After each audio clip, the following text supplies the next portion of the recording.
So guys I hope you are well. You were welcome to Stellar family. तो कैसे हो दोस्तों, मैं आशा करता हूँ शानदार तरीके से आप लोग अपनी लाइफ को एंजॉय कर रहे हो, अपनी सेहत, फैमिली और पढ़ाई का ध्यान काफी अच्छे से रख रहे हो। बड़ी ही प्यारी बात बोली गई है यार, जो जीतने वाला इंसान होता है ना, वो ऐसा नहीं है कि वो कभी लाइफ में फेल नहीं हुआ होता है, वो भी कई बार फेल हुआ होता है, पर लेकिन उसने एक बात अपने माइंड में ठान ली होती है कि भाई साहब फेल कितनी बार भी हो जाए, पर लेकिन क्विट नहीं करेंगे, इनके मैदान को छोड़ के नहीं भागेंगे, चाहे कुछ भी क्यों ना हो जाए। अगर ये वाली प्रवृत्ति आप लोगों के दिमाग में एक बार आ गई तो लाइफ में आप लोग किसी भी पोजीशन को छोड़ने से पहले, जहां पर आप लोग फिलहाल बैठे हुए हैं कि यार नहीं हो पाएगा, आखिर यहां तक आए क्यों थे, आखिर यहां पर बैठे ही क्यों हैं, उसके बारे में सोचता है। और फिर वो बोलता है कि जब इतना एफर्ट लगा लिया तो थोड़ा और सही यार, थोड़ा सा और पुश करता हूं अपने आप को, थोड़ा सा और अच्छे से पढ़ाई करता हूं, थोड़ा सा और अच्छे से रिविजन करता हूं, थोड़ा सा और अच्छे से प्रैक्टिस करता हूं, और वो इंसान अपना टारगेट अचीव कर ले जाता है। यही एक डिफरेंस होता है जो जीतने वाले और हारने वाले में। हारने वाले क्या बोलते हैं, अब तक नहीं हुआ अब कैसे हो जाएगा, यार पता नहीं जिंदगी कैसे चल रही है, मेरे साथी को ये सारा खराब काम हो रहा है, यार ये सारी मेरी जिंदगी को इस डायरेक्शन में चल रही है कि मेरी जिंदगी खराब होती जा रही है, मेरे सारे स्टेप ऐसे क्यों होते हैं, मुझे ऐसा लगता है कि मैं कुछ नहीं कर पाऊंगा, ये कर पाऊंगी। तो ये सारी चीजें जो माइंड में चलती है वो उस इंसान की चलती है जो हमेशा एक्सक्यूज देना जानता है, अपने आप को किसी पर्टिकुलर काम को करने से बचाने की टेंडेंसी रखता है, वो कभी भी अपने टारगेट तक नहीं पहुंच पाएगा। तो आप लोगों को डिसाइड करना है कि किस डायरेक्शन में आप लोगों को चलना है। दोनों ही चीजें हैं बिल्कुल कंप्लीटली आप लोगों के हाथ में, ठीक है। तो ये है एक बेसिकली मोटिवेशन कोट कम बोल सकते हैं आप लोग इसको, एक प्रेरणा ज्यादा बोल सकते हैं कि कौन सा इंसान जो है लाइफ में क्या क्या कर रहा है, उससे प्रेरणा लेकर आप लोग किस डायरेक्शन में चल रहे हैं। ओके, और बाकी नया सप्ताह स्टार्ट होता है तो यार पूरा नया जोश रखा करो, और बिल्कुल ऐसे तरीके से जोश होना चाहिए कि पूरे सप्ताह में आप लोगों के अंदर से गर्मी निकलनी चाहिए कि हाँ, ये नहीं कहता कि बिल्कुल टारगेट को हिट करने वाली गर्मी, की आप लोग अपनी लाइफ को एक सही डायरेक्शन देते हुए आगे बढ़ सकें। ओके, तो आइए आगे बढ़ते हैं। इससे पहले थोड़ी सी कुछ इंपॉर्टेंट न्यूज जानेंगे, उसके बाद में फिर हम लोग एडिटोरियल देखेंगे, क्वेश्चन भी आप लोगों का होगा आंसर राइटिंग का, तो कुछ ऐसा हमारा पैटर्न रहने वाला है। सबसे पहले यहां पर बात की जा रही है, जो फ्रंट पेज पर है, प्राइम मिनिस्टर मोदी साहब जो है साउथ इंडिया पहुंचे हुए हैं, तो यहां पर कई सारे इनके द्वारा चीजें इनोग्रेट की गई। इनमें से यहां पर एक इंपॉर्टेंट जो यहां पर ये इवेंट देखने को मिला, इसमें MK1A टैंक जो है इंडियन आर्मी को हैंड ओवर किया गया, तो एक ये इंपॉर्टेंट पॉइंट। और दूसरा यहां पर अभी रिसेंटली आप लोग देखते हैं तमिलनाडु में इलेक्शन आने वाले हैं, तो तमिलनाडु के चीफ मिनिस्टर यहां पर ये है इड्डापट्टी के पళनिस्वामी, और दूसरा जो यहां पर डिप्टी सीएम है ये है ओ पनीरसेल्वम, तो दोनों मोदी से मिल रहे हैं। तो देखते हैं आगे चलकर क्या तिकड़मबाजी चलती है यहां पर तमिलनाडु के अंदर, इलेक्शन होने के बाद में क्या कंडीशन बनती है, तो वो सब चीजें आगे देखने को मिलेगी, तो उसके बारे में यहां पर बात की जा रही है। तमिलनाडु को अगर आप लोग एक बार मैप में देखना चाहेंगे कि एग्जैक्ट लोकेशन कहां पर है, तो हमारी कंट्री में एक साउथ इंडिया का राज्य है तमिलनाडु, जो कि केरला, कर्नाटका और आंध्र प्रदेश को टच करता है। इसी के साथ में आप लोगों को देखने को मिलेगा यहां पर जो पोंडिचेरी, जो कि क्राइकल, और इसी के साथ में जो पुदुचेरी है, पुदुचेरी और पुदुचेरी क्राइकल, ये दो डिस्ट्रिक्ट आप लोगों को पुडुचेरी के यहां पर देखने को मिलेंगे। एक केरला के अंदर है जिसको मेहे बोलते हैं, और एक है आंध्र प्रदेश के अंदर जिसको आप लोग येनम बोलते हैं। तो ये इंपॉर्टेंट पॉइंट पे आप लोग हल्का सा आइडिया रखेगा, कई बार मैच करने के लिए आ जाता है। ओके, आइए अब आगे चलते हैं। इसी के साइड में एक और इंपॉर्टेंट न्यूज है, डोनाल्ड ट्रंप साहब को छोड़ दिया गया है। इनके ऊपर जो भी अभी एक आरोप लगाया गया था कि इनके द्वारा काफी ज्यादा लोगों को उकसाया गया है, जो सीनेट के अंदर अभी जो हरकत, जो यहां पर अभी इनकी जो इनकी कैपिटल के अंदर जो भी अभी वहां पर प्रॉब्लम देखने को मिली थी, लोग चढ़ गए थे, जैसे हमारी कंट्री पर आप लोगों को देखने को मिलती है 26 जनवरी पर, तो ऐसा ही माहौल यहां पर देखने को मिल रहा था, तो उसमें इनको छूट दे दी गई है, छोड़ दिया गया है। तो ये आने वाले टाइम में एक बहुत बड़ी फोर्स रहने वाले हैं, एक तरीके से एज ए पॉलिटिकल ऑथोरिटी रहने वाले हैं, क्योंकि अभी कोई ज्यादा जो गैप से हारे नहीं है यहाँ पर, ठीक है, यूएसए के अंदर। तो हो सकता है आगे फिर से एक सेकंड राउंड में आए डोनाल्ड ट्रंप साहब के लिए। तो क्या आप लोग चाहते हैं डोनाल्ड ट्रंप साहब के लिए सेकंड राउंड आए, यस या फिर नो? चाहते हैं कि फिर से यूएसए का प्रेसिडेंट बने, यस या फिर नो? आप लोगों से अगर कोई पूछे तो आप लोग किसके फेवर में वोट दोगे? ओके, बताइए। ये इंपॉर्टेंट न्यूज है, थोड़ा सा ध्यान से सुनिएगा, इसके बारे में कुछ इंपॉर्टेंट पॉइंट मैं बताऊंगा, नोट डाउन भी आप लोग उनको कर सकते हैं। सबसे पहले जो इंपॉर्टेंट पॉइंट है यहां पर ये कि बात की जा रही है किसके बारे में, यूएई के बारे में। इसको बोलते हैं United Arab Emirates. United Arab Emirates एक कंट्री है यहां पर, अगर आप लोग मैप में देखिएगा तो आप लोग समझ पाएंगे एग्जैक्ट लोकेशन कहां पर है। ये है अपनी प्यारी कंट्री, यहां से अगर आप लोग बात करेगा तो यहां पर आप लोगों को देखने को मिलेगा यूनाइटेड अरब एमिरेट्स, तो इसके बारे में बात की जा रही है। तो इस अरब वर्ल्ड में ये पहली कंट्री बन गई है जिसके द्वारा मंगल ग्रह के लिए अपना मिशन छोड़ा गया था, और ये सक्सेसफुल पहुंचा, और इसके द्वारा पहली इमेज अभी सेंड कर दी गई है मार्स की, मंगल ग्रह की। तो मिशन का नाम क्या है, ये इंपॉर्टेंट है। तो मिशन का नाम है यहां पर होप, ठीक है, तो मिशन होप याद रखिएगा, मिशन होप प्रोब, ठीक है। तो ये है इसका मिशन जो कि इनके द्वारा भेजा गया था, और ये रेड प्लैनेट यानी कि रेड ग्रह, यानी कि ये जो भेजा गया था मंगल ग्रह के लिए, तो ये एक इंपॉर्टेंट है, खासकर यूएई के द्वारा। ये 5वें नंबर की कंट्री बन गया, 5वें नंबर की कंट्री बन गया। तो और किस किस के द्वारा भेजा गया है, तो ये आप लोगों को मैंने डिस्कस भी किया था, तो ये इंपॉर्टेंट है, आप लोग याद रखिएगा। इसमें यूरोपियन स्पेस एजेंसी है, यूएसए है, इसी के साथ में जो रशिया की एजेंसी है, और इंडिया हो गई, और अब यूएई, 5वीं कंट्री यहां पर बना है। सबसे सस्ता और टिकाऊ जो भेजने वाला हमारी कंट्री था, जो मंगल ग्रह, आप लोगों ने देखा होगा, उस पर मूवी भी बनी हुई है जो आप लोगों ने एंजॉय भी किया होगा उसको। तो इसके द्वारा भी पहली पिक्चर यहां पर भेजी गई है, और ये रेड प्लैनेट के लिए यहां पर लगभग 687 जो डे है यहां पर ये ऑर्बिट करने वाला है, चक्कर लगाने वाला है। ठीक है, तो देखते हैं क्या क्या इंफॉर्मेशन यहां पर देखने को मिलेगी। तो इसके बारे में एक ओवरव्यू आप लोग याद रखिए, किस कंट्री का है, तो ये कुछ बातें हैं जो आप लोगों को पता होनी चाहिए। नेक्स्ट यहां पर एक इंपॉर्टेंट पॉइंट जो कई बार आप लोगों ने सुना होगा, ये शब्द है टूल किट। तो टूल किट यहां पर यूज किया जाता है कई बार। अभी यहां पर एक लड़की है जिसका नाम है दिशा रवि, इनको भी पकड़ा गया है, दिल्ली पुलिस के द्वारा बोला गया है कि इनके द्वारा टूल किट शेयर की गई थी ग्रेटा थनबर्ग के साथ में, जिसके द्वारा एक ट्वीट किया गया था। उस ट्वीट में ग्रेटा थनबर्ग के द्वारा बेसिकली फार्मर का जो प्रोटेस्ट है उसको सपोर्ट करने की बात की गई थी। तो उस टाइम पर भी और कई बार ये जो टूल किट है ये काफी ज्यादा न्यूज में रही। टूल किट का बेसिक पर्पज क्या है? टूल किट है, आप लोगों ने देखा होगा कि यार टूल किट उठा के लेना, कुछ सामान उठा के लेके आओ जिससे आप लोग कुछ अपना घर का सामान सुधार सकें, आप लोगों को एक इंस्ट्रक्शन टाइप में चीजें रहती है।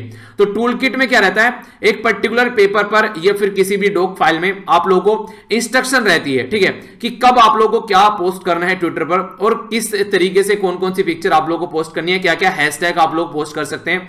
तो किसी के साथ में इस तरीके से देखिए, ग्रेटा थनबर्ग को थोड़ा पता है हमारी कंट्री में किसान कौन है और क्या क्या कंडीशन बनी है, ठीक है, तो उसके साथ में एक प्रॉपर एक टूल किट शेयर करना कि अच्छा ये इस तरीके से तुम ट्वीट करना, ठीक है, तो इस तरीके से ट्वीट करोगे तो इसका ज्यादा इंपैक्ट पड़ेगा।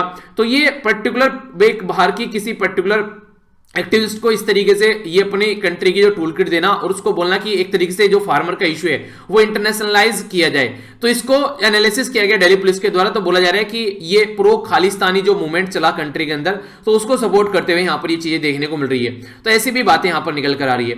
तो ये दिल्ली पुलिस की कस्टडी में देखते हैं अभी क्या चीजें निकल कर आती है। जब रिहाना के द्वारा कमेंट किया गया, इसी के साथ में ग्रेटा के द्वारा कमेंट किया गया, हालांकि ग्रेटा थनबर्ग के द्वारा वो जो टूल किट थी वो डिलीट कर दी गई। बिल्कुल ही ऐसी है जैसे मैं आप लोगों को बोलूं कि मैं आप लोगों के लिए एक फाइल शेयर करूंगा, ठीक है, आप लोग जाकर उसको डाउनलोड कर लेना।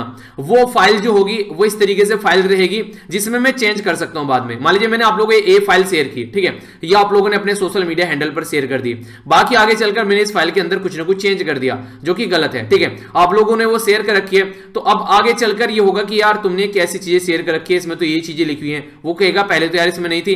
तो इसके चलते ग्रेटा थनबर्ग को लगा कि उसके द्वारा जो टूल किट शेयर की गई है उसमें कंटिन्यूअसली चेंज किए जा रहे हैं और वो गलत है, तो इसके चलते उसने उसको डिलीट कर दिया, ठीक है। तो ये काफी बड़ा मुद्दा था रिसेंटली अभी। तो दिल्ली पुलिस जो है इसमें एक स्टडी कर रही है, तो देखते हैं क्या कंडीशन सामने निकल कर आती है।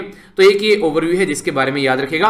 आगे चलते हैं। नेक्स्ट यहां पर एक कैंडल मार्च निकाला गया। पुलवामा अटैक जो हुआ था उसमें हमारे कई सारे जो जवान थे जिनकी जान गई थी, कई सारे जवान शहीद हुए थे, तो उसके चलते और इसी के साथ में जो बहुत सारे किसान हैं जिनकी अभी रिसेंटली जान जा चुकी है उसको भी यहां पर बेसिकली इसमें काउंट करके चल रहे हैं। यानी कि किसान को भी एज ए जय जवान जय किसान वाला नारा जो था हमारी कंट्री में, तो उसी को यहां पर फॉलो करके चला जा रहा था। अच्छा, किसके द्वारा दिया गया था ये जय जवान जय किसान नारा, और हमारी कंट्री के कौन से नंबर के प्राइम मिनिस्टर थे वो, ये क्वेश्चन आप लोग बताइए, जिनके द्वारा ये नारा दिया गया था कौन से नंबर के प्राइम मिनिस्टर थे, ठीक है। तो यहां पर ये अभी काफी इंपॉर्टेंट है हमारी कंट्री में। अगर बात करें तो काफी माहौल जो है इस पर्टिकुलर मुद्दे को लेकर, कल भी पूरे दिन ट्विटर अगर आप लोगों ने फॉलो किया होगा तो पूरे दिन ट्विटर पर पुलवामा जो है वो ट्रेंडिंग 1 पर बना रहा वहां पर। तो कंडीशन यही थी कि कहीं ना कहीं एक तरीके से उनको जो हमारे जवान थे जो उनके एक तरीके से रिकॉग्नाइज किया जा सके, एक तरीके से उनको ट्रिब्यूट पे किया जा सके, तो ये बेसिकली पर्पज रहता है, ठीक है। तो ये है यहां पर पुलवामा अटैक के बारे में।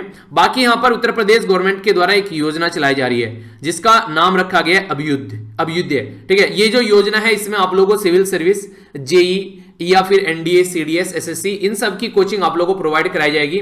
तो ये मुख्यमंत्री की साइड से यहां पर ये योजना स्टार्ट की गई है। तो देखते हैं कौन कौन यहां पर इसमें आप लोगों में से एडमिशन लेता है। तो यहां पर एक लगा इनके द्वारा हर प्रयास सफलता की ओर। तो पहले अब ये पोस्ट निकाल रहे हैं, कई सारी जॉब निकाल रहे हैं, अब फिर उनके लिए कोचिंग भी फ्री प्रोवाइड करा रहे हैं।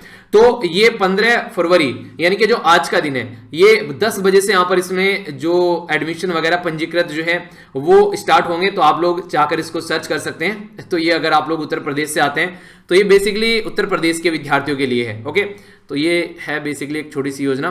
बाकी यहां पर बात की जा रही है, ये है बूचड़, ठीक है। तो ये पर्टिकुलर एक छोटी सी शॉर्ट फिल्म यहां पर बनाई गई थी। जो शॉर्ट फिल्म यहां पर बनाई गई थी, जिनके द्वारा बनाई गई थी, उनका नाम है विशाल गाराड, ठीक है। तो इनको अभी रिसेंटली बेस्ट शॉर्ट फिल्म का अवार्ड मिला गया है national community media film festival के द्वारा यहां पर तेलंगाना के अंदर। ये जो मूवी है इसमें ये दिखाया जाता है कि किस तरीके से एक जो किसान है वो अपनी फसल उगाता है, और फसल जो सोयाबीन की रहती है वो जैसे उसको काटने के लिए तैयार होता है, यानी कि जैसे वो फसल जो है वो कटाई के लिए तैयार होती है, वो तुरंत वहां पर काफी ह्यूज बारिश होती है और बाढ़ में पूरी फसल बह जाती है, और फसल के साथ साथ में इंसान भी बह जाता है। तो इनके द्वारा खुद ये जो पूरा प्ले है लिखा गया है और इसके द्वारा जो रोल प्ले किया गया है, तो ये काफी इंपॉर्टेंट है कि किसानों की जो दैनीय कंडीशन है उसको दिखाने की कोशिश की जा रही है कि आज के दिन में किसानों की क्या क्या सिचुएशन रहती है। तो इसके बारे में याद रखिएगा, नाम है BUCHAD, ठीक है। तो बूचड़, ठीक है। तो इसका बेसिक पर्पज क्या होता है, इसका मतलब क्या है, ये जो शब्द है इसका मतलब है कि ऑल हार्वेस्टेड क्रॉप जो भी यहां पर थी, यहां पर उसको एक जगह पर पाइल अप करना, ठीक है, पाइल अप करना वन प्लेस पर। तो इस तरीके से ये यहां पर इसको समझाने की कोशिश करेगी किसानों की दुर्दशा क्या है बेसिकली। यहां पर ये भी एक इंटरेस्टिंग न्यूज आप लोगों से बन सकती है। सबसे पहले तो भीमबेटका कहां पर है ये आप लोगों को पता होना चाहिए, क्योंकि भीमबेटका में जो रॉक चट्टाने हैं, जो शेल्टर है वहां पर, उसके बारे में बात की जा रही है। कहां पर है, ये है मध्य प्रदेश के अंदर, भोपाल के पास में।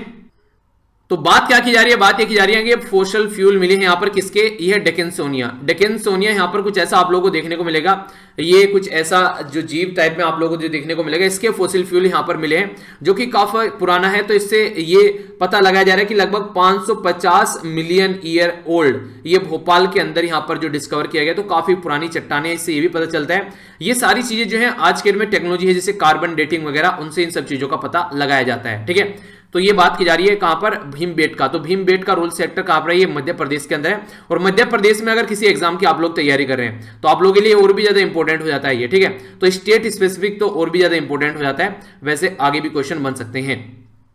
रशिया और यूएसए के द्वारा बोला गया कि मिलकर काम करेंगे, कोऑपरेट करेंगे आर्टिक काउंसिल वाले रीजन में, किस तरीके से चीजों को प्रोटेक्ट किया जा सकता है। ऊपर है आर्टिक ओशन, नीचे है अंटार्कटिक वाला रीजन, ठीक है। तो आर्टिक नॉर्थ पोल वाले की बात की जा रही है, ओके। तो याद रखना इसके बारे में। तो रशिया और यूएसए मिलकर काम करने के लिए तैयार है। बाकी यहां पर जो राहुल साहब हैं वो बोल रहे हैं कि जो सीए अमेंडमेंट जो किया गया हमारी कंट्री में, उसको इंप्लीमेंट नहीं करेंगे अगर वो आसाम में जीतकर आते हैं तो, ठीक है। तो ये सब जो पॉलिटिक्स के हथकंडे अपनाए जाते हैं पॉलिटिशियन के द्वारा, तो उन्हीं में से एक हथकंडा है ये भी, जो आप लोग देख सकते हैं। अलग अलग पॉलिटिशियन ऐसी सी बातें बोलेंगे, आएंगे तो ये कर देंगे, आएंगे तो मोदी जी के द्वारा बोला गया था जैसे आएंगे 100 दिन के अंदर अंदर जितने भी करप्ट पॉलिटिशियन है जिनके ऊपर केस चल रहा है उनको फास्ट ट्रैक कोर्ट लाकर सबको जेल के पीछे डाला जाएगा। और आज जो है यहाँ पर 2 साल इस गवर्नमेंट के पूरे होने वाले हैं, मतलब 1 साल तो पूरा हो चुका है लगभग। अगर बात करें यहाँ पर लगभग 7 साल पूरे हो चुके हैं, ठीक है। अब तक भी कुछ नहीं हुआ है। तो ये ऐसे ऐसे बहुत सारे वादे रहते हैं, जो भी हैं सारी चीजें आप लोग जानते हैं क्या चलता है। तो थोड़ा सा इनसे बच के अपने जो भी जिसको वोट देनी है देख कर देना। जो मैप बेस्ड क्वेश्चन है यहाँ पर आप लोगों के सामने ये है कैशम आइलैंड, जाकर इसको मैप पे निहारेगा कहां पर ये लोकेटेड है, और ये वो रीजन है जो बहुत ज्यादा न्यूज में रहता है, ठीक है। तो इसलिए इसके बारे में आप लोगों को पता होना चाहिए। आइए अब एक ओवरव्यू लेते हैं न्यूज़पेपर का, क्या क्या डिस्कस करना है। आर्टिकल कम है पर लेकिन इंपॉर्टेंट चीज आप लोगों को जानने को मिलेगी यहां पर, जैसे कि ये वाला आर्टिकल है और ये वाला आर्टिकल है। ये अभी रिसेंटली जो ट्विटर को लेकर घमासान चल रहा है हमारी कंट्री में, उसके बारे में, तो दोनों को कंबाइन कर आर्टिकल को डिस्कस किया जाएगा। ये वाला आर्टिकल है और ये वाला आर्टिकल है। ये दोनों आर्टिकल जो है वैक्सीन यानी कि कोविड-19 की दवाई के बारे में बात कर रहे हैं। क्या पर्टिकुलर 1-2 दवाई को ही अलाउ करना चाहिए या फिर दूसरी दवाई है उनको भी अलाउ करना चाहिए, किस तरीके से क्या कंडीशन बनी है, तो इन दोनों को कंबाइन कर डिस्कस करेंगे, ठीक है। ये वाला जो आर्टिकल है इंडिया और चाइना रिलेशन के बारे में यहां पर बात की जा रही है। मैंने आप लोगों से 12 तारीख को आई थिंक मैंने आप लोगों से आर्टिकल डिस्कस किया था काफी डिटेल में, ठीक है। तो वही सब बातें एक ओवरव्यू आप लोगों को दे दूंगा वीडियो के एंड में, ताकि पता रहे कि आप लोगों को चल क्या रहा है। तो इसके बारे में हम लोग समझेंगे डिटेल में। आर्टिकल डिस्कस करूंगा यहां पर जो यमन वॉर के बारे में बात की जा रही है, इंपॉर्टेंट आर्टिकल है, इसको अच्छे से समझेंगे। आज है मंडे और मंडे को जो एडिटर को लेटर लिखते हैं उनका रिप्लाई करते हैं, तो ये हमारे लिए इंपॉर्टेंट नहीं है। ये यहां पर कार्टून है, ये भी ट्विटर से रिलेटेड है, तो उसी के साथ में इसको भी हम लोग डिस्कस कर लेंगे। और यहां पर ये पेट्रोल का जो प्राइस है जो आसमान छू रहा है, तो उसके बारे में बात की जा रही है। तो इसको अगर आप लोग देखना चाहते हैं तो इसके ऊपर आप लोग थोड़ा सा नजर डाल सकते हैं। यहां पर देखते हैं जो पेट्रोल का जो प्राइस है वो फिलहाल अभी किस रेंज में पहुंच रहा है, तो उसके बारे में बात की जा रही है। दिल्ली के अंदर जो है आज की डेट में पेट्रोल का प्राइस 88 के करीब है, मुंबई के अंदर 94 है, चेन्नई के अंदर 90 है, कोलकाता के अंदर 87 है। ये जो 4 सिटी है हमारी कंट्री में, जो मेजर सिटी है, उनके बारे में बात की जा रही है। 2017 से लेकर जो प्राइस है वो बढ़ता हुआ जा रहा है। और अलग अलग राज्य में अलग अलग क्यों देखने को मिलता है, क्योंकि अभी जो यहां पर ये क्रूड ऑयल वगैरह है, ये आप लोगों को देखने को मिलेगा कि ये अभी जीएसटी के अंडर नहीं आते हैं, ठीक है। तो इसलिए यहां पर अलग अलग राज्य जो है उससे पैसा कमाते हैं, उसके ऊपर सेस लगाया जाता है, कई तरीके के चार्ज उसके ऊपर लगाए जाते हैं, जिसके चलते ये टैक्स इस लेवल पर आप लोगों का पहुंच जाता है। जो टैक्स सरचार्ज है ये आप लोगों को जो देखने को मिल रहा है, पेट्रोल अगर बात करें दिल्ली के अंदर, जो ड्यूटी और जो कमीशन लगाए जा रहे हैं, तो ये लगभग 47 रुपए के करीब 2014 में लगाए जा रहे थे, ठीक है, ठीक है। फिर ये रिड्यूस हो गए 29 सॉरी। तो यहां से एक अंदाजा आप लोग लगा पाएंगे कि किस तरीके से कैसे कैसे चीजें महंगी होती है। मान लीजिए बेस प्राइस जो है वो 47 है, ठीक है। बेस प्राइस 47 था 2014 में, अब हो गया 2021 में घटकर, यानी कि प्राइस जो है कम हो गया है। अगर बाहर से खरीदारी हम लोग कर रहे हैं ना पेट्रोल वगैरह की, तो उसमें और कम हो गया है। मान लीजिए बेस प्राइस है यहां पर ये 47, ठीक है। अभी बेस प्राइस कितना हो गया है, अभी बेस प्राइस हो गया यहां पर 29, यानी कि एक तरीके से घट गया है पहले कंपेयर में। सेंट्रल टैक्स यहां पर कितना था, ये था 10%, अब सेंट्रल टैक्स कितना लग रहा है यहां पर, ये सेंटर का टैक्स लग रहा है यहां पर 32%, ठीक है। डीलर का कमीशन यहां पर था 2%, यहां पर अब फिलहाल डीलर का कमीशन हो गया लगभग 2.69%, यानी कि 4%, यहां पर 3%, यहां पर था 2 रुपए, सॉरी यहां पर ये रुपए में बात चल रही थी, रुपये 3% था यहां पर ये, और यहां पर लगभग 4% हो गया है। स्टेट का जो टैक्स था यहां पर ये 11.9 रुपये था, यानी कि 17% था, अब ये 19.92 रुपये, यानी कि 23% हो गया है, ठीक है। रिटेल प्राइस जो है वो 71.41 और यहां पर हो गया 86.3 आज की डेट में, उस टाइम पर ये था, अब यहां पर 86 के करीब हो गया है। तो ये एक ओवरव्यू आप लोगों को बताया गया कैसे कैसे आप लोग यहां पर जो ये देखने को मिलता है। सेस कई बार टैक्स के ऊपर टैक्स लगाए जाते हैं, जैसे एग्रीकल्चर के ऊपर, जैसे एग्रीकल्चर से रिलेटेड जो सेस लगा दिया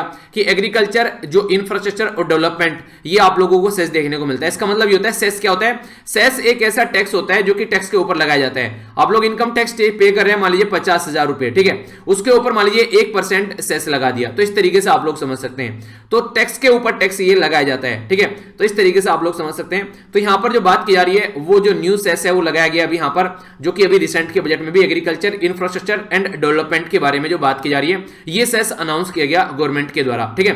तो इसके बारे में आप लोग याद रखिएगा। एक बेसिक एक्साइज ड्यूटी है, स्पेशल जो यहां पर एडिशन है एक्साइज ड्यूटी का, या यानी कि एक तरीके से कहने का मतलब यहां पर यह है कि जो नॉर्मली आप लोगों को देखने को मिलेगा, अगर प्राइस जो है बाहर से खरीद कर लेकर आ रहे हैं वो काफी सस्ता है, पर लेकिन जनता को महंगा दिया जा रहा है क्योंकि उससे अलग से पैसा कमाया जा रहा है। इनका मानना बेसिकली ये रहता है कि जो लोग पेट्रोल डीजल वगैरह से गाड़ियां चला रहे हैं उनकी कंडीशन थोड़ी सही होती है, तो अच्छा खासा वो पे कर सकते हैं, उसको फिर दूसरे एरिया में हम लोग यूज कर पाएंगे, ठीक है। तो ये कुछ बातें हैं, ये आप लोगों के सामने अगर बात की जाए। सेस का जो कलेक्शन है उसके बारे में हालांकि कई बार बातें भी की जाती है कि पर्टिकुलर पर्पज के लिए कलेक्ट तो आप लोग करते हैं, ठीक है, जैसे ओवरऑल की बात की जाए या फिर जीएसटी कंपनसेशन के लिए, रोड इंफ्रास्ट्रक्चर के लिए, सेस ऑन क्रूड ऑयल, तो ये अलग अलग तरीके से यहां पर कलेक्ट तो किया जाता है, पर लेकिन रियलिटी में वो कहां यूज होता है उसके ऊपर भी अभी कैग के द्वारा भी बोला गया था कि यार क्या कर रहे हो, कहां पर है ये पैसा, किस तरीके से यूज करना है, तो वो भी ढंग से यूटिलाइज नहीं हो रहा था, ये अनयूज्ड पड़ा रहता है कई बार, या फिर उसको डाइवर्ट करने की भी कोशिश की जाती है। और सेस लगाने के पीछे सेंट्रल गवर्नमेंट का एक मुद्दा ये भी रहता है, सेस अगर लगता है तो उसको वो स्टेट के साथ में शेयर नहीं करना पड़ता है, तो इसलिए सेंट्रल गवर्नमेंट सेस पर आजकल ज्यादा फोकस देती है ताकि राज्य के साथ में उसको शेयर भी न करना पड़े, ठीक है।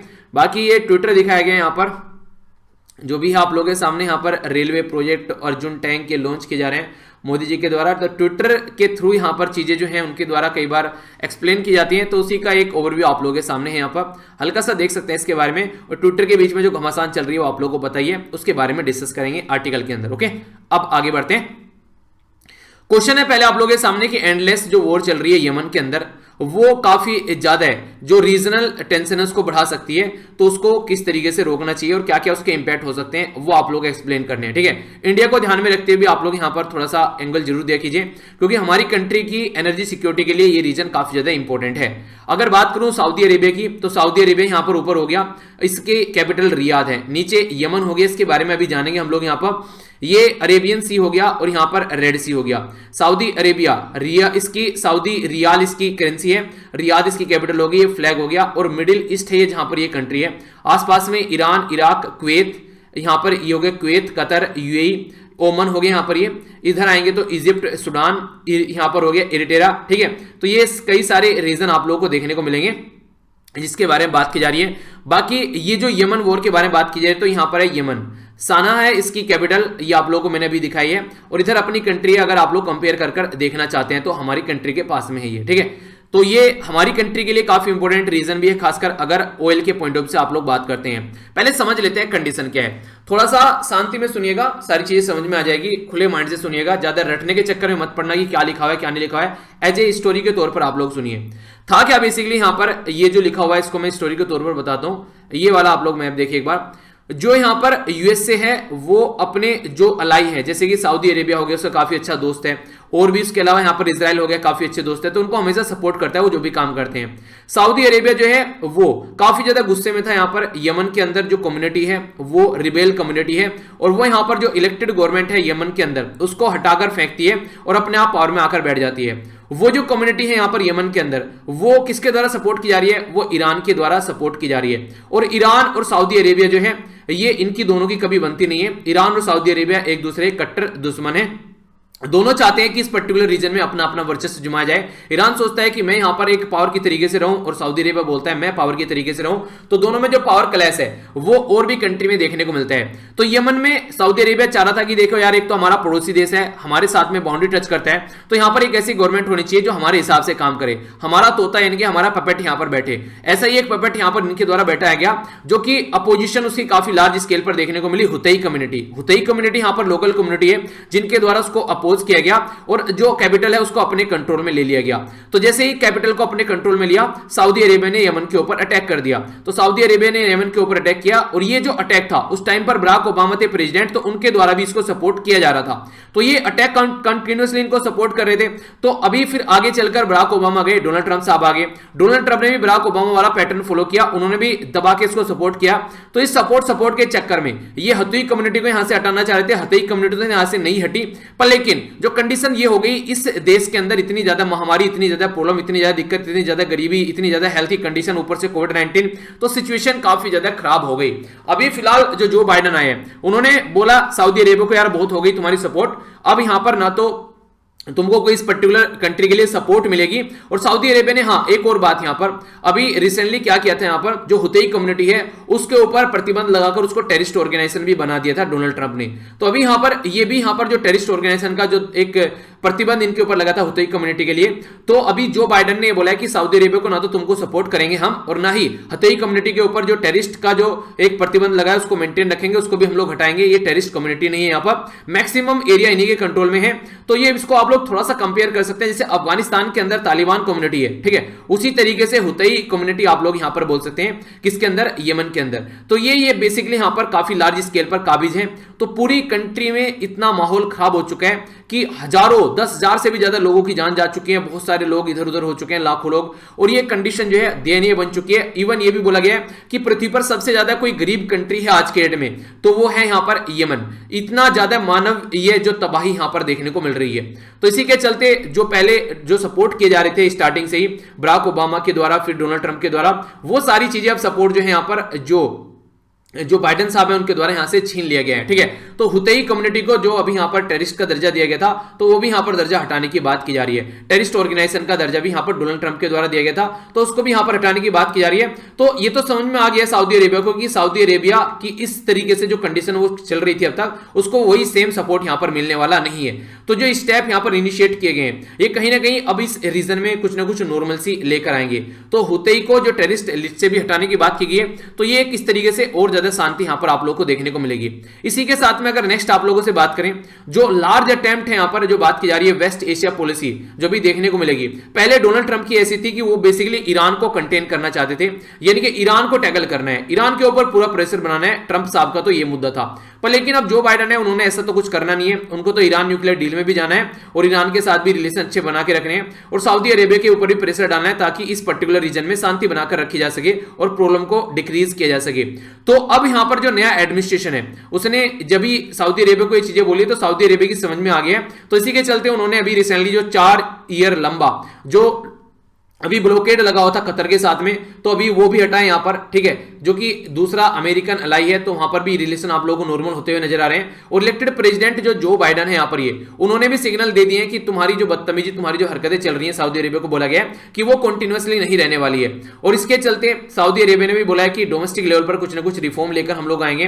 तो देखने वाली बात है कब तक रिफॉर्म लेकर आते हैं, पर लेकिन अब तक सऊदी अरेबिया ने जो यमन के अंदर कॉन्फ्लिक्ट चल रहा है उसके ऊपर इन्होंने कुछ नहीं बोला है। तो अब ये देखने वाली बात है कि कब तक यहां पर ये इसके ऊपर अपना मुंह खोलते हैं और कब यहां पर शांति बनाकर रखने की मांग करते हैं और कब तक यहां पर यमन के अंदर शांति लेकर आने की कोशिश करते हैं। अगर केस स्टडी को देखा जाए, पर्टिकुलर केस स्टडी को देखा जाए इस जो यमन के अंदर, तो किसको फायदा हुआ है, यानी कि जो यमन के अंदर ये जो बर्बादी चल रही है 2015 से मार्च के महीने से, लगभग आप लोग बोल सकते हैं कि 5 साल से भी ज्यादा कंप्लीट यहां पर हो चुके हैं। अब तक किसको सबसे ज्यादा फायदा हुआ है, तो क्या यहां से जिसके लिए यहां पर सऊदी अरेबिया ने ये स्टार्ट की थी बम्बार्डमेंट, कम से कम वो काम पूरा होता कि हुतई कम्युनिटी यहां से हटती। तो हुतई कम्युनिटी तो यहां से हटी नहीं, हुतई कम्युनिटी तो जो सना यहां पर इसकी कैपिटल है उसमें दबाकर बैठे हुए हैं, ठीक है। रिस्टोर किया जाए प्रो रियादी जो गवर्नमेंट को ये चाहते थे सऊदी अरेबिया, यानी कि वो अपने वाली एक पपेट तोता वहां पर बैठाई, तो वो भी नहीं हुआ।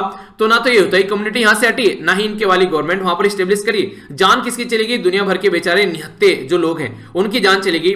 10,000 से ज्यादा लोगों की जान चलेगी, 10,000 लोग, समझ रहे हैं आप लोग। कोविड-19 मार रहा है उसके बारे में बात करें, यहां पर देखिए कितने सारे लोगों की जान चली गई है। इसी के साथ में जो 10,000 ऑफ और भी यहां पर डिजीज की वजह से मर रहे हैं आज के डेट में। और बाकी का बात की जा रही है कि फेमेन लाइक जो फेमिन होता है, यानी कि महामारी लाइक ऑफ कंडीशन आप लोगों को यहां पर देखने को मिलेगी, जिसकी वजह भूखे की वजह से यहां पर लोग मर रहे हैं आज के डेट में।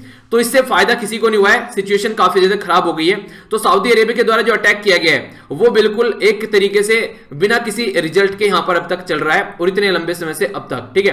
तो हुतई जो है उसको ये माना जाता है कि उसको ईरान सपोर्ट करता है, उसको हमेशा जब इनको पता है कि ईरान सपोर्ट कर रहा है तो कुछ ऑल्टरनेटिव सॉल्यूशंस को खोजना चाहिए था, पर लेकिन उसके एवज में जो लोग मर रहे हैं उसका क्या। तो सऊदी अरेबिया बैक जो गवर्नमेंट थी यहां पर अभी, जिसके द्वारा यहां पर बेसिकली जो प्रेसिडेंट थे ना यहां पर इनके, मंसूर हदी, जिनका नाम भी आप लोगों ने कई बार सुना, तो ये जो हदी साहब थे यहां पर ये यहां पर एक तरीके से इनका जो पावर थी वो यहां पर कोलैप्स हो गई। तो इससे ये तो पता चलता है कि ये एक तरीके से वहां पर एक पॉपुलर लीडर नहीं था, यानी कि पॉपुलर लीडर होता तो उसके सपोर्ट में प्रोटेस्ट होते, पर लेकिन उसके अपोज में सब वहां पर बैठे हुए हैं। तो ये बिल्कुल सही तरीका नहीं है, बिल्कुल ऐसे से म्यांमार के अंदर अगर आज के दिन में आप लोग देखिए जो पावर में काबिज बैठे हुए हैं वो एक तरीके से मिलिट्री लीडर है, उनको जनता ने नहीं बैठा है वहां पर, तो इसलिए जनता प्रोटेस्ट कर रही है। तो ऐसे ही आप लोग यहां पर बोल सकते हैं। तो अभी रिसेंटली यूनाइटेड अरब एमिरेट्स यानी कि यूएई के द्वारा भी यहां से अपना जो पत्ता था वो खींच लिया गया था। यूएई भी यहां पर सऊदी अरेबिया को सपोर्ट नहीं कर रहा, तो लास्ट ईयर यूएई के द्वारा भी यहां से हाथ खींच लिए गए। यूएई भी चाहता कि यार कोई रिजल्ट निकल नहीं रहा है, क्या फालतू में जो दुनियादारी चल रही है इससे डिस्टेंस बनाकर हम लोग रखते हैं। तो ये भी कंडीशन देखने को मिली। तो ये एक ऐसी लड़ाई है जिसमें हर एक इंसान लूज कर रहा है, किसी को कोई फायदा नहीं देखने को मिला। सऊदी अरेबिया फेल हो गया हुतई को वहां से हटाने में, जो भी कंडीशन वहां पर बनी रही। हुतई के पास भी रॉकेट वगैरह ड्रोन वगैरह देखने को मिले, तो वहां से काफी ज्यादा लोगों की जान गई। हुतई जो है वो आज के दिन में परमानेंट वॉर जोन में रह रहे हैं, और उनके द्वारा भी जो बात की गई थी कि जो लोगों के लिए जो कंट्रोल उन्होंने टेरिटरी रखी है, लोगों को बेसिक सर्विस प्रोवाइड कराएंगे। तो हुतई लड़ाई में लगे हुए हैं, उनके द्वारा बेसिक सर्विस प्रोवाइड करा ही नहीं जा रही है लोकल लेवल पर। यमन की अगर बात करें आप लोगों को, इंटरनेशनली जो रिकॉग्नाइज किया जा रहा है कि कहीं ना कहीं जो गवर्नमेंट थी वहां पर उसके पास में पावर नहीं है, वो लेजिटिमेट गवर्नमेंट नहीं है। तो यमन भी यहां पर हार रहा है एक तरीके से, क्योंकि जो बैठे हुए यहां पर वो एग्जैक्टली लेजिटिमेट लीडर नहीं है। तो वो कंडीशन आप लोगों को देखने को मिलेगी। तो कहने का मतलब यह कि हर एक डायमेंशन में अगर आप लोग चेक करोगे तो किसी को कोई फायदा देखने को नहीं मिल रहा है। तो फिर जब कोई फायदा देखने को मिल रहा है तो क्यों झक मार रहे हो भाई साहब, बैठ के सोल्यूशन निकाल लो ना इस चीज का। तो उसी के बारे में बात की जा रही है कि ऑल पार्टी जो है बैठ के सोल्यूशन निकालें, इसके चलते क्या क्या प्रॉब्लम है, क्या सोल्यूशन निकल सकते हैं। और सऊदी अरेबिया को भी यहां पर पुश करना चाहिए यूएसए को, ताकि वो आकर बात करे यमन के साथ में और उसका सोल्यूशन निकाला जा सके। और इसके चलते जो भी यहां पर आज के दिन में रिबेल कर रहे हैं, जो भी यहां पर जिनको टेररिस्ट ग्रुप बोला गया था पहले, जो भी अलग अलग जो फैक्शन है यहाँ पर, जो कि आज के में अपना एरिया में अपने एरिया में अपने आप को लेकर चल रहे हैं आगे, तो उनको साथ में लेकर बैठना चाहिए और प्रॉब्लम का सोल्यूशन निकालना चाहिए। और यहाँ पर डेमोक्रेटिकली इलेक्टेड गवर्नमेंट होनी चाहिए, जो कि जनता के द्वारा चुनी गई गवर्नमेंट हो, ना कि इस तरीके से जो कंडीशन यहाँ पर बनी हुई है। तो ये है पर्टिकुलर यमन की बात जो कि आप लोगों ने सुनी यहाँ पर। तो सिचुएशन काफी ज्यादा खराब है। अब नॉर्मल कब तक होती है, तो देखते हैं जो बाइडन आए क्या नॉर्मल से यहाँ पर लेकर आते हैं। तो इसके बारे में पूरी बात की जा रही है। तो ये था इसके बारे में आर्टिकल। आइए अब चलते हैं नेक्स्ट आर्टिकल की ओर। नेक्स्ट जो आर्टिकल है ये ट्विटर के ऊपर वॉर, हाल तो इसको बाद में देखेंगे, ट्विटर हो रहा है उस दिन से पहले दवाई आप लोग देखिए दवाई ज्यादा इंपॉर्टेंट है, ठीक है। दवाई बात की जा रही है वैक्सीन के बारे में, तो वैक्सीन के बारे में क्या बात की जा रही है? देखिए आज की डेट में अगर कोई पर्टिकुलर दो कंपनी है हमारी कंट्री में जो दवाई प्रोवाइड करा रही है, ठीक है, उन दो कंपनी का क्या नाम है? एक का नाम है कोविशील्ड, दूसरा है यहाँ पर ये है कोवैक्सीन। तो ये हमारी कंट्री में जो दवाई प्रोवाइड कराई पाई है इनके द्वारा, ये 0.6% पॉपुलेशन को इनके द्वारा प्रोवाइड कराया गया अभी, जो रिसेंटली 4 हफ्ते से यहाँ पर ये दवाई चल रही है। तो वैक्सीन जो दी गई लगभग 8 मिलियन लोगों को दी गई है यहाँ पर, ठीक है, 8 मिलियन लोगों का मतलब है यहाँ पर 80 लाख लोगों को ये दवाई दी गई है, ठीक है। तो ये जो दवाई दी गई है 0.6% पॉपुलेशन है हमारी कंट्री की। तो क्या ये दो कंपनी यहाँ पर ये काम कर पाएगी सबको ये दवाई प्रोवाइड कराने वाला? तो यहाँ पर एक तो बात ये बोली जा रही है कि सबको दवाई प्रोवाइड कराने की जरूरत भी नहीं है। एक टर्म यूज करते हैं, इसको हेड इम्यूनिटी बोलते हैं, ठीक है। तो हेड इम्यूनिटी क्या होता है ये? इसका मतलब ये होता है कि जब यहाँ पर लगभग जब पॉपुलेशन जो है उसमें 60% के करीब जो पॉपुलेशन है वो उसकी बॉडी जो है वो एंटीबॉडी क्रिएट करना स्टार्ट कर दे, यानी कि इम्यून सिस्टम उनका डेवलप होना स्टार्ट हो जाए बीमारी के खिलाफ में। लगभग 1.63 पॉपुलेशन का अगले 60% हम लोग यहां पर कवर कर लें, तो फिर आप लोग समझकर चलिए कि मैक्सिमम जो पॉपुलेशन है वो इस कैटेगरी में आ जाएगी कि आप लोगों को सबको दवाई देने की जरूरत नहीं पड़ेगी। देखिए होता क्या है बेसिकली, आप लोगों ने देखा खरबूजे को देखकर खरबूजा रंग बदलता है, या तो ये बोलिए आप कि एक फल जो है वो सबको सड़ा देता है, ये भी आप लोग बोल सकते हैं। एक मछली जो है तालाब को गंदा कर देती है, ये भी डायलॉग आप लोगों ने सुना होगा। पर लेकिन आप लोग ये समझिए, अगर पर्टिकुलर एरिया में 10% ऐसे हैं जो पढ़े लिखे हैं, ठीक है, और उस एरिया में ऐसे 3% है जो पढ़े लिखे नहीं है, तो आप लोगों को कहीं ना कहीं ये देखने को मिलेगा कि जो 3% है जो इन 10% के साथ में रहते हैं, ये भी कम से कम इतने पढ़े लिखे होंगे। अगर किसी पर्टिकुलर दूसरे एरिया में टोटल मिलाकर अगर 13 या 15 आदमी ऐसे हैं जो बिल्कुल भी पढ़े लिखे नहीं है, ठीक है, यानी कि इनके संगत में रह कुछ ना कुछ ये सीख ही जाएंगे, ठीक है। जैसे मान लीजिए मैं अपनी मम्मी को फोन किया, ठीक है, तो मैंने बोला मम्मी कैसी हो, ठीक है, तो मैंने बोला कि जैसे मम्मी अगर मान लो आपकी ज्यादा पढ़ी लिखी नहीं है तो आप लोग बोले कि आई लव यू मॉम, ठीक है, तो ठीक बोलेगी लव यू, हंसेगी थोड़ा, ठीक है। तो यहां से क्या निकल के आते हैं? यहां से निकल के आते हैं कि उनको पता चल रहा है कि आई लव यू का मतलब क्या है, यानी कि एक तरीके से ये इंग्लिश टर्म उन्होंने सीख लिया, ठीक है। तो मैं ऐसा भी बोला जा सकता है हिंदी में कि मैं आपसे बहुत प्यार करता हूं या प्यार करती हूं, अपनी मम्मी पापा को आप लोग बोल सकते हैं ऐसा। तो इससे एक तरीके से आप लोग को देखने को मिला कुछ ऐसे शब्द हैं जो मैंने रिसेंटली अभी देखे हैं कि मेरी जो मोम है वो भी आज के डेट में कई सारे ऐसे शब्द हैं जो खुद वो भी सीख पा रही है, ठीक है। मान लो उनसे बात करता हूं मैं कभी भी, तो कई सारे शब्द बीच बीच में यूज करते रहता हूं, तो अब वो सारे शब्द सीख पा रही है, ठीक है। तो इसका मतलब क्या हो गया? इसका मतलब ये हो गया कि एक तरीके से अगर कोई औरत है जिसके घर में कोई ऐसा बिल्कुल भी माहौल नहीं है और उनको अगर बात की जाए तो उनको वो शब्द नहीं पता होंगे, ठीक है, जो आज के डेट में मैं अपनी मम्मी से बात करते करते कुछ ना कुछ ऐसे शब्द बोल देता हूं। तो यहां से क्या पता चलता है? यहां से पता चलता है कि एक तरीके से बॉडी के अगर ऐसे माहौल में आप लोग रहते हैं जहां पर ऑलरेडी कई सारे पढ़े लिखे लोग हैं, तो आप लोग भी वहां पर कुछ ना कुछ जरूर सीखेंगे।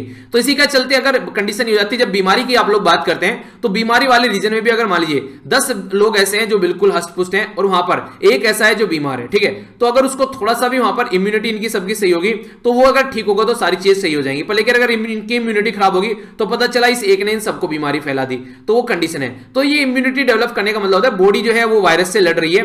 तो यहां पर बोला गया 1.36 बिलियन रिक्वायर होगा, लगभग 780 मिलियन के करीब जो लोगों को हम लोगों को दवाई देनी है 60% बनाने के लिए। अभी 80 मिलियन को मिली है यहां पर, तो लगभग 700 मिलियन को और दवाई प्रोवाइड करानी है। तो क्या ये दोनों कंपनी यहां पर ये काम कर पाएगी? तो उसके बारे में बात की जा रही है।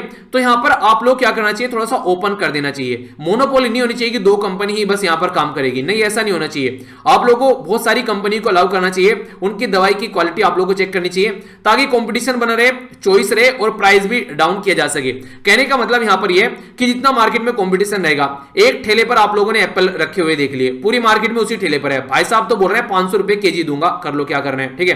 पता चला हर दूसरे ठेले पर एप्पल रखे हुए हैं, तो ये बोला है 500 दूंगा, दूसरा बोला है भैया ठीक है 400 दे देना, तीसरा बोला है 300 देना, एक बोला है 50 में ले जाओ भाई साहब, पर ले जाओ, ठीक है। तो अब क्या रहेगा? प्राइस डाउन मिल जाएगा। हो सकता है थोड़ी क्वालिटी डाउन रहे, पर लेकिन इतना भी नहीं कि एप्पल होंगे खाने लायक, ठीक है, एप्पल तो होंगे कम से कम। हाँ ये है कि ये थोड़े ताजा होंगे, ये हो सकता है कि 15-20 दिन थोड़े पुराने हो, तो ऐसा हो सकता है। तो कहने का मतलब यहां पर ये कि कंपटीशन रहता है अच्छा खासा, चॉइस आप लोगों के पास में हो जाती है। मान लीजिए कोई नहीं है इस काबिल की उसके पास में 500 रुपए नहीं है कि वो बढ़िया वाले एप्पल खरीदे, पर लेकिन एप्पल अच्छे हैं सेहत के लिए, तो थोड़े पुराने खा लेगा बेचारा, तो 50 रुपए वाले खरीद सकता है वो, तो इस तरीके से यहां पर कम से कम चॉइस तो रहेगी इंसान के पास में। अगर मान लीजिए गवर्नमेंट अभी सक्षम नहीं हो पा रही है सबको दवाई देने में, तो इतना तो अल्टरनेटिव होना चाहिए ना यहाँ पर। तो एक ये इंपॉर्टेंट पॉइंट है। तीसरा यहाँ पर प्राइस की बात की जा रही है, जो मैंने भी आप लोगों को समझाई थी। तो कंपटीशन भी डाउन होगा यहाँ पर, इसकी वजह से कंपटीशन डाउन होगा, बढ़ेगा। कंपटीशन बढ़ेगा तो जो प्राइस डाउन होगा, तो कंपटीशन होने से आप लोगों को ही फायदा होता है, यानी कस्टमर को हमेशा फायदा होता है, यानी कि हम लोगों को फायदा होगा अगर कंपटीशन बढ़ेगा मार्केट के अंदर, तो हम लोगों को प्रोडक्ट जो है वो अच्छी क्वालिटी का बनेगा। ठीक है, तो इस तरीके से आप लोग अंडरस्टैंड कर सकते हैं। यानी कहने का मतलब ये है कि आज के डेट में अगर आप लोग जैसे कि करंट अफेयर के जैसे लेक्चर आते हैं, ठीक है, तो आप लोगों ने कई जगह और भी करंट अफेयर के लेक्चर देखे होंगे। तो एक तरीके से हर एक इंसान ये सोचता है कि अपना बेस्ट देने की कोशिश करे हर एक लेवल पर। ठीक है, तो कोई कहीं देख रहा है, कोई कहीं देख रहा है, तो हर एक लेवल पर जब बेस्ट देने की कोशिश करता है तो कंपटीशन बढ़ता है कि हाँ यार ये भी करंट अफेयर पढ़ा रहा है, वो भी करंट अफेयर पढ़ा रहा है। तो आप लोगों को देखने को मिलता है कि यार मेरे लिए कौन सा बेस्ट इंसान करंट अफेयर पढ़ा रहा है। ठीक है, जो कि मेरे लिए अच्छी चॉइस हो सकता है, जो कि मुझे ढंग से समझा पा रहा है। तो कंपटीशन की वजह से मार्केट के अंदर आप लोगों को क्वालिटी और अच्छी मिल रही है। ठीक है, कोई मान लीजिए कोई प्रोडक्ट मार्केट में बेच रहा है, किसी ने मान लीजिए पॉलिटी का कोर्स निकाल दिया, वो 8,000 रुपए में बेच रहा है, उसको 10,000 रुपए में बेच रहा है। मैंने पूरी पॉलिटी फ्री में पढ़ा रखी है। ठीक है, अगर आप लोग कंपेयर करके उस पॉलिटी को देखो किसी भी पेड कोर्स के साथ में, तो कहीं पर भी आप लोग कोई कमी नजर नहीं आएगी। तो इससे क्या हो गया, इससे हो गया कि कई सारे लोग अब उनको जाकर बोलते हैं कि आप तो यार 8,000 रुपए में बोल रहे हो, वहां पर पॉलिटी के इतने अच्छे लेक्चर हैं। तो वो भी पहले उसको महंगा बेचते थे, वो भी मजबूर हो गए उसको डाउन करने के लिए कि चलो कोई नहीं यार अब थोड़ा सा इसको डाउन कर देते हैं। ठीक है, तो उसको डाउन करने के लिए उसको मजबूर हो गए। इसके चलते क्या हो गया, इसके चलते हो गया आप लोगों को फायदा हो रहा है इससे। जो वो बेच रहे थे इतना महंगा महंगा, जिनको लगता है पेड ही खरीदना है, अब पेड भी उनको सस्ता मिल रहा है, तो उसका भी यहां से इंपैक्ट आप लोग देख सकते हैं। हालांकि चीजें तो मिली हुई हैं, पर लेकिन कुछ लोग ऐसे होते हैं जिनको मैंने भी देखा है, अभी कई सारे बच्चे बोलते हैं कि सर आपकी कोई टेस्ट सीरीज है, प्लीज सर कोई टेस्ट सीरीज आप निकाल दो, सर आप एक अच्छी सी टेस्ट सीरीज निकाल दो, सर जो भी पैसे चाहिए ले लेना। मतलब ऐसे ऐसे भी कमेंट देखने को मिलते हैं। समझ रहे हैं आप लोग कि एक तरीके से मतलब मुझको भी बोला जा रहा है कि सर आप भी कोई ना कोई टेस्ट सीरीज निकाल दो। ठीक है, तो एक तो तरीका यह है कि मैं भी कोई टेस्ट सीरीज निकाल देता हूं, उस टेस्ट सीरीज से पैसा कमाऊं, जितना भी पैसा आए उस पैसे को फिर अल्टरनेटिव में यूज कर ले जाए उन लोगों के लिए जिनके पास से पैसा नहीं है। जैसे गवर्नमेंट करती है, आप लोगों से टैक्स लेती है, फिर उस पैसे को ऐसे यूज कर लेती है। पर लेकिन इससे अच्छा सॉल्यूशन अगर अल्टरनेटिव में आप लोगों को दे दूं, तो टेस्ट सीरीज में और भी कई सारे तरीके हैं। आप लोग पुराने क्वेश्चन पेपर उठाइए ना, सारी टेस्ट सीरीज तो है, वो सारे जो भी पेपर आप लोग देकर आते हैं, बस टेस्ट सीरीज में आप लोगों को सॉल्यूशन मिल जाता है। यहाँ पर थोड़ा सॉल्यूशन आप लोगों को मेहनत कर खुद से खोजना पड़ेगा, पर लेकिन ये जो खोजा गया सॉल्यूशन होगा एग्जाम में, ये जो टेस्ट सीरीज आप लोग ले रहे हैं उससे दुगना फायदा आप लोगों को पहुंचाएगा, इस बात की मैं आप लोग गारंटी देता हूं। तो ये चीजें आप लोग खुद से थोड़ा मेहनत कर अगर कुछ सीखेंगे, तो देखिए जिसके पास से पैसा है वो तो खरीद ही लेगा। ठीक है, चाहे कोई कुछ भी बेच रहा हो मार्केट में, पर लेकिन जिसके पास है पैसा नहीं है, उसके लिए ये अल्टरनेटिव है कि वो कम से कम अपने आप को मेहनत करने में डाले, थोड़ा मेहनत कर सीखने में डाले, क्योंकि हर एक इंसान के पास में सारी चीजें नहीं होती है। ठीक है, जिसके पास है पैसा है उसके पास में ललक नहीं है। ये आप लोगों के वाली जो ललक आप लोगों ने अपने अंदर डेवलप रख रही है ना, जिसके पास है पैसा नहीं है, तो वो ललक, वो एक तरीके से जो साहस होना चाहिए काम को करने का, उसकी कमी आप लोगों को देखने को मिलेगी। तो हर चीज पैसे से नहीं होती है, वरना सारे पैसे वाले सिलेक्ट हुए मिलते हैं। ठीक है, तो हिम्मत रखो थोड़ी सी, जिसके पास है पैसा नहीं है वो अपनी हिम्मत से सारी चीजें करने की कोशिश करो, सारी चीजें अवेलेबल है। सॉरी, अगर आप लोग करना रियलिटी में चाहते हैं अपने गोल को अचीव। ठीक है, तो ये थी कुछ बातें, बाकी आगे चलते हैं। यहाँ पर बात की जा रही है फाइजर, ये जो बेसिकली वैक्सीन है, यहाँ पर फाइजर वैक्सीन के बारे में बात की जा रही है। तो ये वैक्सीन के द्वारा अभी अपना विड्रॉ कर लिया गया है, जो इमरजेंसी अप्रूवल था, क्योंकि इसको लग नहीं रहा है कि अप टू द मार्क काम कर रही है इंडिया के अंदर। इसी के साथ में जो ट्रांसपेरेंसी नहीं देखने को मिलती है, कई सारी और रीजन, जैसे यहाँ पर मॉडर्ना टाटा के बारे में बात करें अगर, यहाँ पर स्पुतनिक 5 जो है वो सही डायरेक्शन में चल रही है डॉक्टर रेड्डी लेबोरेटरी के साथ में, तो देखते हैं कब तक अपना काम कंप्लीट कर पाती है। तो कई सारी ऐसी चीजें आप लोगों को देखने को मिलेगी। तो यहां से बातें ये निकल के आती है कि आज की डेट में अगर आप लोग चीजों को देखिएगा, तो मार्केट में कई सारी और भी दवाइयां जो आ रही हैं उनको गवर्नमेंट को सपोर्ट करना चाहिए। जो रेगुलेटरी प्रोविजन है, ऐसा नहीं है कि उनको रोकना चाहिए, उनको भी अलाउ करना चाहिए, पर लेकिन यहां पर इंसेंटिव नहीं दिया जा रहा है, जैसा पहली 2 दवाइयों को इंसेंटिव दिए गए ऐसा नहीं मिल रहा है, तो इसकी वजह से प्रॉब्लम देखने को मिल रही है। तो मार्केट अगर जितनी ओपन रहेगी उतना ही ज्यादा लेवल प्लेइंग फील्ड रहेगा, उतना ही ज्यादा वेलफेयर के लिए काम होगा, हेल्थ के लिए काम होगा। पर लेकिन अगर अलाउ नहीं किया जा रहा है, तो इसके पीछे क्या चक्कर है, कोई और मकसद साधने की कोशिश की जा रही है या फिर क्या चल रहा है। तो बहुत सारे हाउस होल्ड ऐसे हैं जो पैसा पे कर भी दवाई लगाने के लिए तैयार हैं। बिल्कुल ऐसे मैंने बताया ना, बहुत सारे लोग ऐसे हैं जिनको अपना पैसा देकर भी वो अपनी क्लास लेने के लिए तैयार हैं। ठीक है, तो ऐसी चीजें आप लोगों को देखने को मिलेगी। तो कंडीशन क्या है यहाँ पर, ऐसा है मान लीजिए कोई आज की डेट में अगर पैसा देकर दवाई लेने के लिए तैयार है और उसको दवाई नहीं मिल रही है, तो फिर बुरी बात है। कम से कम अगर मार्केट में अवेलेबल तो प्रोवाइड कराओ। अगर जैसे जिसको आप लोग प्रोवाइड करा रहे हैं वो तो आप लोग अपना कंटिन्यूअस चलाते रहिए, वो तो आप लोग का प्रोसीजर है, जिनके पास पैसा नहीं उनको देते रहिए। पर लेकिन अगर अगर कोई मर रहा है, अगर उसको जरूरत है, उसको लग रहा है कोई पैसा देकर दवाई, तो उसको भी प्रोवाइड कराइए साथ में। और वो तब होगा जब आप लोग ओनली 2 प्लेयर को मार्केट में न उतारकर औरों को भी मार्केट में उतारोगे जो दवाई बेच सके। तो इसके चलते आप लोग उनका प्राइस कैप रख दीजिए, ऐसा नहीं बहुत महंगा आप लोग रखिएगा, ठीक है। आप लोग 5,000 6,000 नहीं, ऐसा नहीं, उनको 50-100 रुपए में दवाई दीजिए। तो इस तरीके से आप लोग बोल सकते हैं, ठीक है। तो ये कंडीशन आप लोग समझिए। जैसे योगी जी ने अभी यहाँ पर ये कोचिंग स्टार्ट करा दी, तो इससे क्या होगा, इससे ये होगा कि जो लोकल एरिया में जो भी यहाँ पर अगर ढंग से सही टीचर अगर आकर वहां पर पढ़ाने लगे, तो उससे ये फायदा होगा कि जो 1.5 लाख रुपए ले रहे हैं वो इसको 10-10, 15-15 हजार रुपए में फिर देते हुए नजर आएंगे, ठीक है। तो इस तरीके से अगर सही लेवल पर चीजें आगे बढ़ती हैं तो एक कॉम्पिटिशन वाली काफी अच्छी चीज होती है जो आप लोगों को काफी लार्ज स्केल पर फायदा पहुंचाती है। ओके, तो ये था इसके बारे में। आइए अब आगे चलते हैं। नेक्स्ट यहां पर बात की जा रही है ट्विटर के बारे में। ट्विटर के ऊपर घमासान चल रहा है हमारी कंट्री में। 26 जनवरी के बाद में काफी कुछ देखने को मिला। अभी बात क्या निकल कर आई, गवर्नमेंट के द्वारा बोला गया सेक्शन 69A के तहत, इंफॉर्मेशन टेक्नोलॉजी एक्ट के तहत, कि कई सारे जो अकाउंट है उनको सस्पेंड कर दो, ट्विटर को बोला गया। तो यहां पर ये वो अकाउंट थे जिनमें बोला गया कि जिनोसाइड चल रहा है अगेंस्ट फॉर्मर। जिनोसाइड तो हालांकि बहुत टाइट टर्म हो जाती है, ऐसा कुछ देखने को कंट्री में नहीं मिल रहा है, ये गलत टर्म यूज की जा रही है। यहां पर बोला जा रहा है कि प्राइम मिनिस्टर प्लान कर रहे हैं जिनोसाइड, तो ये बिल्कुल गलत था। तो इनको बोला गया कि ऐसे ऐसे कमांड यूज कर रहे किए जा रहे जिनके द्वारा उनके अकाउंट सस्पेंड कर दो। ट्विटर ने बोला ठीक है, पर लेकिन ट्विटर ने जब चेक किया अकाउंट, कोई जर्नलिस्ट था, कोई एक्टिविस्ट था, कोई पॉलिटिशियन था, तो ट्विटर ने मना कर दिया। ट्विटर ने बोला सही नहीं है। और उनके द्वारा यह भी बोला गया कि जिस तरीके से यहां पर बहुत सारे ऐसे अकाउंट है जिसमें कहीं भी जिनोसाइड विनोसाइड यूज ही नहीं किया गया, बस वो फार्मर को सपोर्ट कर रहे हैं। तो ये एक तरीके से लेजिटिमेट एक्सप्रेशन है उनका। ये एक तरीके से ऐसा आप लोग नहीं कर सकते कि सबको सस्पेंड करना है। तो ट्विटर ने जैसे ही मना किया तो गवर्नमेंट को गुस्सा आया, ठीक है। तो यहां पर एक ट्विटर ने भी हालांकि रीजनेबल एक तरीके से अपनी बातें रखी, बोला कि देखिए ये एक तरीके से ये सही नहीं है इंडियन लॉ के हिसाब से भी, और प्लेटफॉर्म का जो हमारा चार्टर है, यानी कि हमारे जो ट्विटर का संविधान है उसके हिसाब से भी सही चीजें नहीं है। मैक्सिमम अकाउंट जो है जब उनका वेरिफिकेशन किया गया तो किसान एकता मोर्चा ने कहीं पर भी जिनोसाइड जैसी चीजें यूज नहीं की थी, उसका अकाउंट भी सस्पेंड करने की कोशिश की गई, जो कि फार्मर को प्रोटेस्ट करा था और अगेंस्ट गवर्नमेंट मेजर था। तो ये सारी चीजें सही नहीं है। तो आप लोग क्या मानते हैं कि ट्विटर ने गलत किया या फिर सही किया? तो इसको कई सारे पॉइंट के थ्रू समझाया गया। पहला तो ये कि देखिए कोई भी ऐसा अगर प्लेटफॉर्म है किसी कंट्री के अंदर अगर काम कर रहा है और वो रिफ्यूज कर देता है, तो ये लैक ऑफ रेस्पेक्ट है उस कंट्री के जो लॉ है, यानी कि इंडियन लॉ की लैक ऑफ रेस्पेक्ट है, पहली बात। दूसरी बात यहां पर ये बोली जा रही है कि आज के डेट में अगर कोई ऐसी प्राइवेट कंपनी है इस लेवल पर पहुंच जाती है, ठीक है, वो अगर यहां पर बोलती है कि नहीं कुछ को सस्पेंड कर दिया और कुछ को छोड़ दिया, पार्सली कंप्लाई कर रही है, तो ये भी सही नहीं है, ठीक है।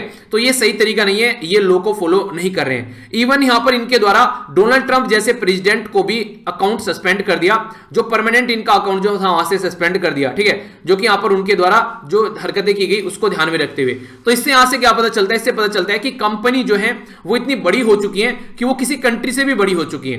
तो यहां पर आज के डेट में अगर बात करें जो बड़ी बड़ी जो बिग टेक कंपनी हो चुकी है, ये किसी पर्टिकुलर कंट्री के ऊपर डिपेंडेंट नहीं है, ये आज के डेट में इतनी बड़ी हो चुकी है कि गवर्नमेंट को भी चैलेंज करने के लिए तैयार हो जाती है।